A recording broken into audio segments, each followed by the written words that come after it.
Good afternoon. Very good to see everyone, and very nice to be back in your room. Let me start out, if I can, by just speaking a little bit about my visits to Canada and Mexico today. I had the opportunity to conduct my first foreign visits with our important allies in Mexico and Canada. And as you will have noticed, we didn't actually leave the State Department. The good news is no jet lag. The bad news is no frequent flyer miles. But we did, I think, innovate something interesting, driven by the times of COVID, but also using technology to be able to actually connect us to our partners and to do what we would do on an actual visit. So we had broad-ranging discussions that were substantive on the agendas that we share with both countries. I want to particularly thank my counterparts and their teams for very constructive engagement today. We've got a great team here in Washington, in our missions in Mexico, in Canada. They did a lot of work to try to bring this together for what was really a first of its kind virtual visit. And I have to say that based on the conversations that I had following on conversations that the President has had, particularly this week with Prime Minister Trudeau, that we have very, very strong partnerships to work with and to advance our interests and values in the hemisphere and around the world.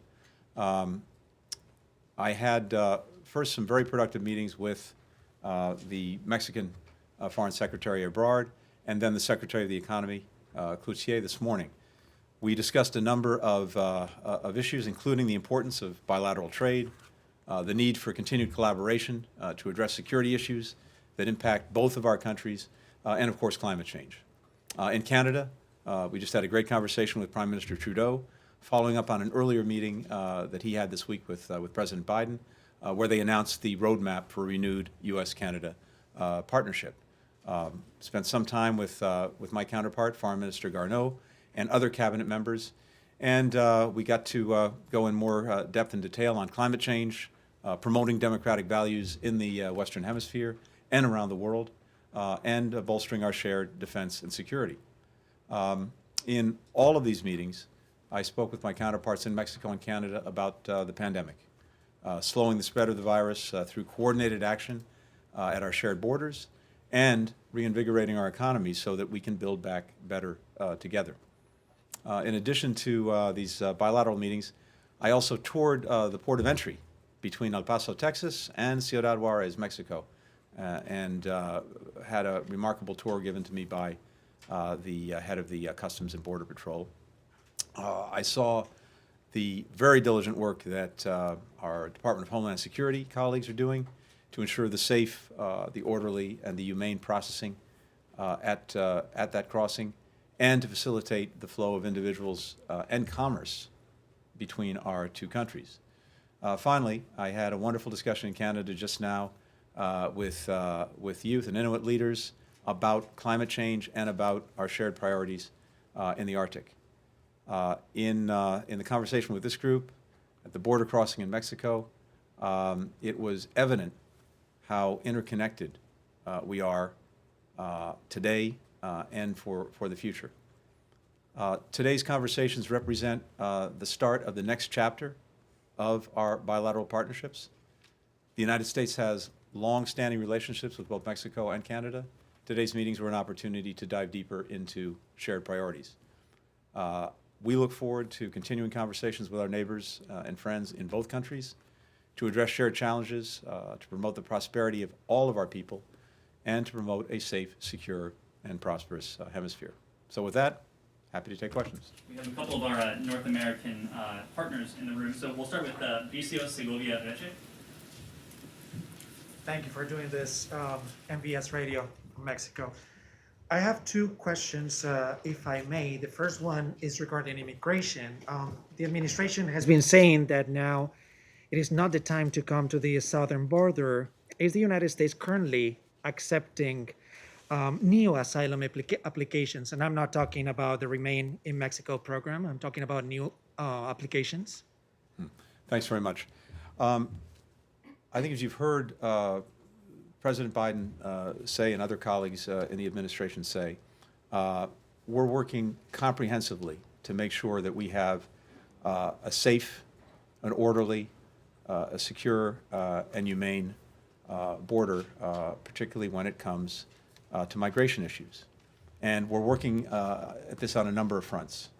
And we're working on the question of migration on a number of fronts. First, as I think you've heard the President discuss in the past, we have a real focus on trying to address some of the root causes of migration, particularly from the countries in the Northern Triangle, Guatemala, Honduras, and El Salvador. And that means working with those countries, working with Mexico, to, over time, deal with some of the drivers of migration, including insecurity, lack of opportunity, corruption, and other things that cause people to make that incredibly difficult decision to leave everything they know behind, to leave their families, to leave their friends, to leave their cultures, to leave their language, to leave their communities, to try to make a very hazardous journey and come to a place where they may or may not be welcomed or accepted. The way to really get at that challenge is to give people hope and opportunity to be able to have a secure and prosperous future in their own countries and to build the future of those countries. So the President is focused on that, and that will be reflected in a lot of the policies as well as some of the budget work that we'll be doing. Second, we are looking at ways to make the asylum process once again more rational and to make it once again something that is safe, secure, and humane. And so we have, over time, an effort to put in place the ability to once again process asylum applications in the United States, but it is going to take time to put that in place. And of course, we now have health COVID-related concerns that are of deep concern to everyone with regard to the border, and those are front and center. But over time, there will be a more rational asylum process that will allow us to deal with that. Now, there are people who are in the so-called protection protocols, which have been ended, and who are in that process, who are now actually being processed, but that's moving forward. In addition, there's some other things that are very important.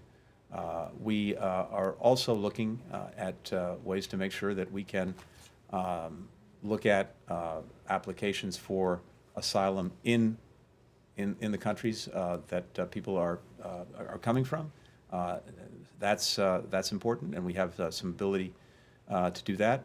But the main thing is that all of these things take time to put in place, and now is not the time to try to come to the United States. If you're in the Migrant Protection Protocol program and you are in that process, there is now a clear process for being reviewed and being considered.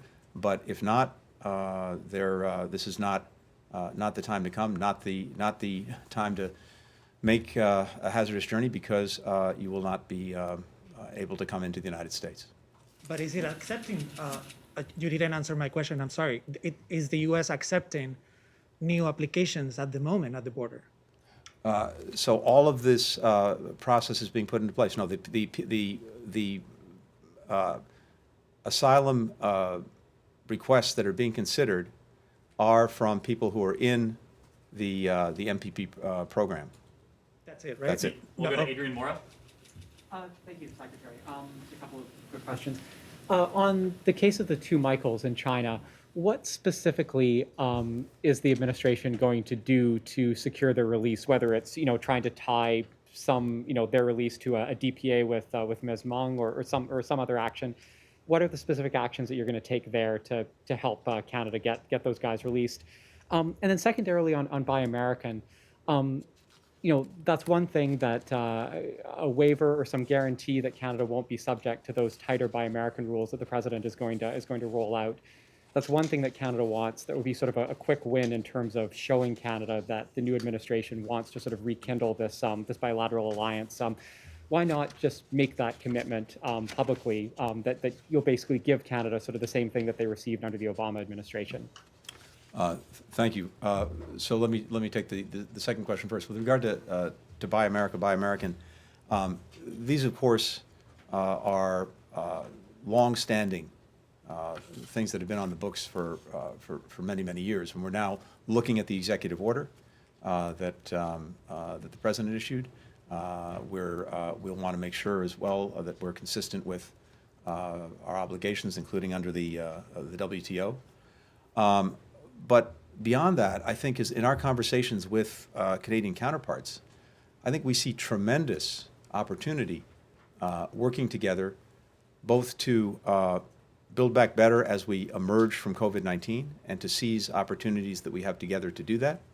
And as well, and particularly in something the President addressed both with Prime Minister Trudeau and also yesterday himself, and that is building more resilient supply chains. There's a lot of opportunity there between the United States and Canada that we intend to pursue.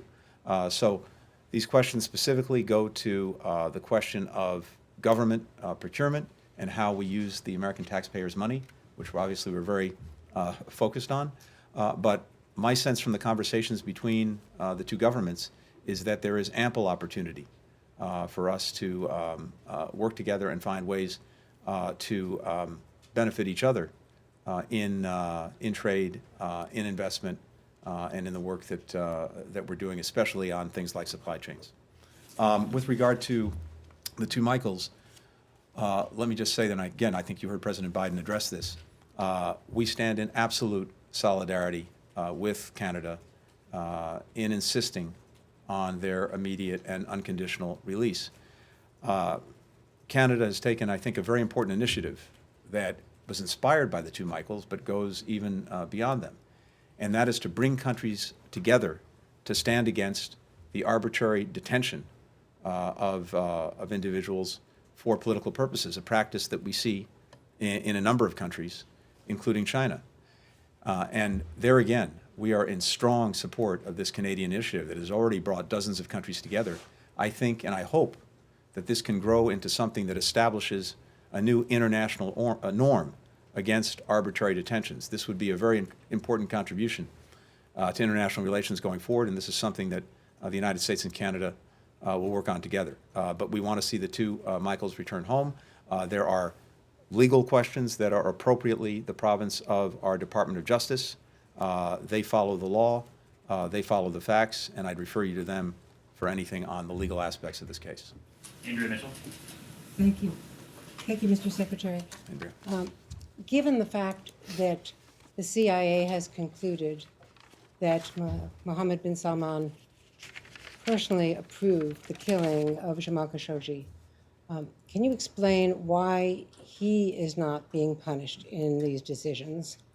And especially since the president, when he was a candidate, told me during a debate that he would make Saudi Arabia a pariah state for what it had done.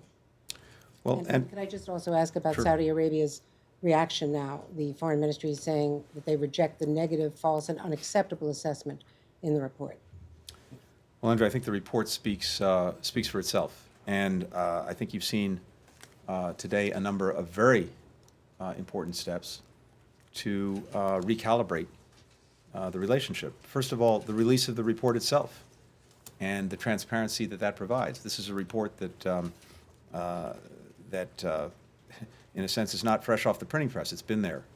We released it. We were determined to bring transparency to this issue and to share with the American people what we know. And again, I think that report speaks for itself. But beyond that, you've seen a number today of very concrete steps that are both looking at past conduct, but as importantly, looking to the future to prevent future conduct. The Department of the Treasury is sanctioning former Saudi Deputy Head of General Intelligence, Ahmed al-Asiri, for his direct role in the Istanbul operation that murdered Mr. Khashoggi. We're also designating the Saudi Rapid Intervention Force as an entity under the Global Magnitsky Act for its participation in this murder. We have taken action pursuant to what we're calling the Khashoggi ban to impose visa restrictions on 76 Saudi individuals believed to have been engaged in threatening dissidents overseas, including but not limited to the Khashoggi killing. And importantly, we have introduced and announced a new policy that will apply the State Department's ability to restrict and revoke visas to any individual believed to be involved in extraterritorial activities targeting perceived dissidents or journalists, trying to harass them, surveil them, harm them, or their families. Because this practice, this conduct, whether it's by Saudi Arabia or anyone else, is totally unacceptable, and we now have a new tool to push back against that. More broadly, I would say the relationship with Saudi Arabia is an important one. We have significant ongoing interests. We remain committed to the defense of the kingdom. But we also want to make sure, and this is what the President has said from the outset, that the relationship better reflects our interests and our values. And so what we've done by the actions that we've taken is really not to rupture the relationship, but to recalibrate it, to be more in line with our interests and our values. And I think that we have to understand as well that this is bigger than any one person. This recalibration goes to the policies that Saudi Arabia is pursuing and the actions it has taken. And I would just add and conclude with this. We are already seeing some results from this recalibration. We're seeing results in our own efforts, joined, I hope, by Saudi Arabia to end the war in Yemen. We're seeing the new policy approach we've taken to arms transfers and getting back to regular order with Congress. And I think that overall, we are doing what the President said we should do, which was to review the relationship in its totality and to make sure that it goes forward in a way that better reflects our interests and values. Thank you, Myra. Go ahead. Hello, Mr. Secretary. I want to follow up on Andrea's question. You talked about preventing future actions, and you have unveiled a new ban, Khashoggi ban. But you have fallen short of punishing the very person that DNI has said is responsible for this. So how are you, because of this lack of accountability, how is that not counter to your actions to ensure accountability elsewhere in the future? Isn't this counterproductive? And also on the arms sales, what is the U.S. thinking in light of this report to arms sales to Saudi Arabia? I know that there's a review, but how can you justify going ahead with those arms sales after this report? Thank you. First, with regard to arms sales, you're exactly right. There's an ongoing review, and there is a very important distinction between our commitment to not engage or not support offensive activities and operations in Yemen, including through the provision of offensive weapons, and the legitimate needs of the Kingdom of Saudi Arabia in terms of its own defense, something, as I said, we remain committed to. So we're reviewing these arms sales, and we're making sure that going forward, what we do provide goes to the defense of the kingdom, not its ability to prosecute offensive operations. And the other thing that's very important about this is that as we go forward, we're going to do so in full consultation with Congress, something that had been we'd gotten away from in the past. And so we're going to get back to regular order, not just with Saudi Arabia, but with any country with whom we're engaged and are selling arms to and providing security assistance to. So that, I think, is very important. As to accountability, again, I think this report speaks for itself. And the fact that we have provided the transparency necessary to shine a bright light on what happened through the assessment, not just of the media as important as you are, but the United States government, is in and of itself, I think, significant action. And beyond that, for Mr. Khashoggi not to have been murdered totally in vain, we now have in place a new policy that applies not just to Saudi Arabia, but across the board, and that gives us, I think, a greater ability to deter the kinds of egregious actions that were taken against him and against other dissidents, opponents, and others speaking out, or their families going forward. And that, I hope, will be, in some small measure, an important legacy. Time for one final question. Michelle. Thank you. Well, one quick thing on Mohammed bin Salman. Can the U.S. still do business with him? And then on Syria, what message do you hope Iran gets out of the U.S. strike on Syria yesterday? As I said earlier, the relationship with Saudi Arabia is bigger than any one individual. The president engaged, as you know, with King Salman. I've spoken to my counterpart, the foreign minister, and Secretary Austin has spoken to his counterpart, who happens to be Mohammed bin Salman. With regard to the strike in Syria, we had on multiple occasions in the last 10 days or so attacks on our people, our position, our interests that took lives and injured others. And so we had both to respond to those attacks, but also to an ongoing threat that was very clear. And so we took this action that I think was focused, proportionate, but also effective in degrading some of the capacity that the militia in question had to perpetrate new attacks, and also to be very clear, notably to Iran, that they cannot act with impunity against our people, our partners, our interests. And I think and expect that that message was clearly received. Thank you. Thank you very much, everyone. Thanks. Thank you.